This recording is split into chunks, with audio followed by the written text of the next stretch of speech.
Assalamualaikum warahmatullahi wabarakatuh. Kembali lagi dengan saya Mas Renggawati. Pada kesempatan kali ini saya akan berbagi pengalaman tentang pretest PPG ketika saya mengikuti pada tahun 2019. Untuk tips dan trik ini khususnya untuk guru BK ya teman-teman, karena saya basicnya guru BK. Sedikit berbagi pengalaman tentang soal-soal kemarin ketika saya mengikuti pretest itu.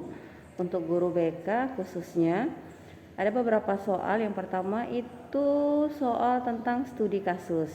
Soal tentang studi kasus bagi teman-teman yang sudah pernah mengikuti tes CP3K kemarin, mungkin bisa dipelajari kembali atau diperdalam kembali, karena ketika saya tes kemarin soal yang muncul kurang lebih hampir sama dengan kasus contoh kasus yang ada di soal P3K kemarin.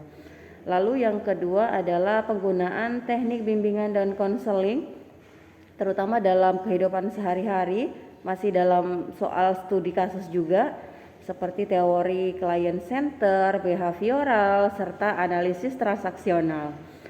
Lalu soal yang muncul itu juga seperti contoh kasus dari kelompok besar dan juga kelompok kecil, serta tentang alih tangan kasus seperti siswa-siswa yang mengalami kasus yang tidak bisa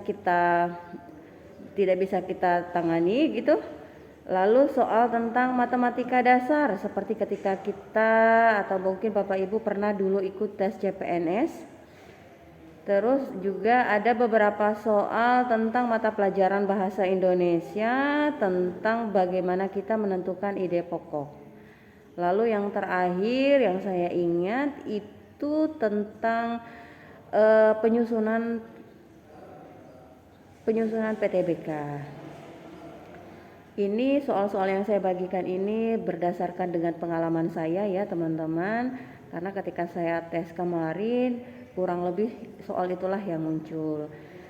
Bagi teman-teman yang akan berjuang mengikuti tes pretest PPG 2002 dalam waktu yang dekat ini, tetap semangat. Semoga hasilnya memuaskan dan bisa lolos sampai tingkat akhir. Semangat. Wabillahi taufiq wal hidayah. Wassalamualaikum warahmatullahi wabarakatuh.